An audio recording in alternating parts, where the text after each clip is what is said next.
In South Africa, ownership of the land has emerged as the most explosive issue faced by the country's leaders. The government has pledged to redistribute land from white farmers to millions of black people who work on it. But groups representing white farmers say the dispute is inflaming violence in rural areas. Sky News Africa correspondent John Sparks has met some of those living in fear of attack. There is a former Israeli Special Forces soldier named Idan Abolnik who offers the sort of specialized training that plenty of farmers in South Africa say they need. His Kalah combat system involves hand-to-hand combat and weapons training, and his 2-week introductory course is not designed for the meek. Participants deal with simulated home invasions, violent assaults and imminent executions, with techniques designed to overpower the aggressor, and, interestingly, he was not teaching his pupils to acquiesce or act submissively. Instead, this group were learning to fight back.His pupils, who make use of a shooting range-cum-classroom near the capital Pretoria, told me they were learning essential life skills. I have been attacked myself and these attackers were trained very well, said a burly-looking man called Chris Herbst.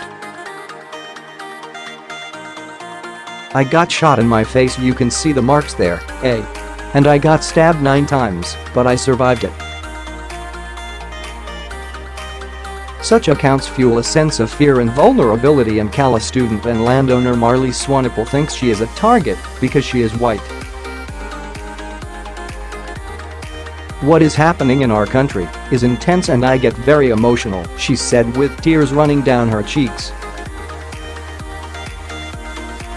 Our people are getting murdered, tortured.Our old people can't defend themselves and are being burned with cooking oil.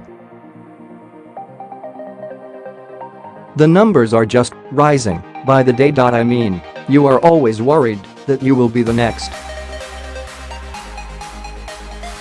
Despite statistics showing 638 farm attacks last year, organizations representing white farmers, such as Afri's Forum, argue that the number of violent incidents is far higher.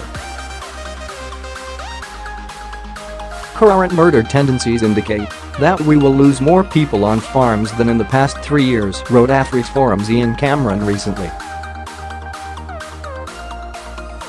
But black farm workers and their families are also victims of brutal crimes.In 2016, 2 white farmers in the province of Mpumalanga tried to seal a 20-year-old black man called Victor Mlotshwa into a coffin, then threatened to set him on fire.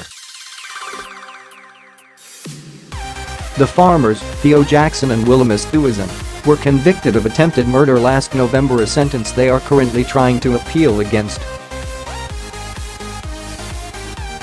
For Ronald Lamola, a presidential advisor and a senior member of the ruling African National Congress, ANC, the case serves as a reminder that crime in South Africa is colorless. Crime happens to everyone, he said. It is criminality that is happening on the farms and the ANC has always condemned it. But this crime does not just happen to white farmers. It also happens to black farm workers. It also happens to anyone, anywhere in this country. The coffin case lit a fuse in South Africa and drew furious protesters to the courtroom. White farmers own vast tracts of land in South Africa, and as a consequence they get little sympathy.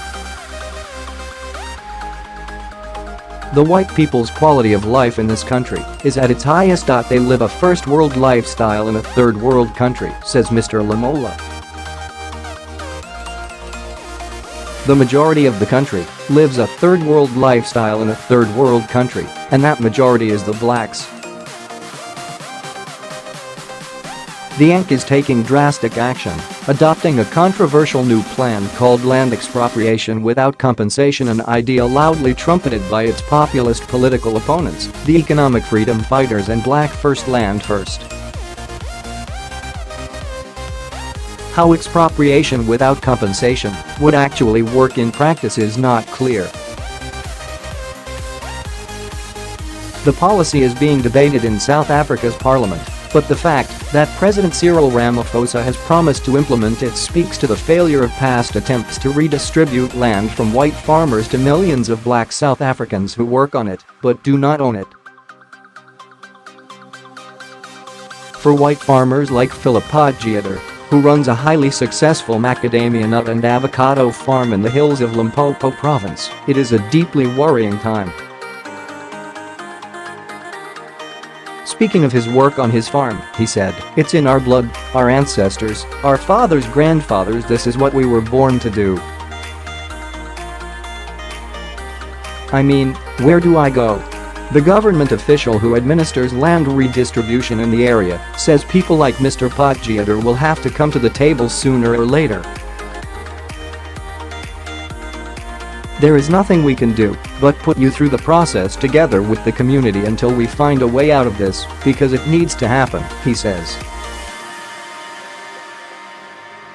"You cannot say, you cannot claim my land, no you cannot say that. It has to happen?" I asked.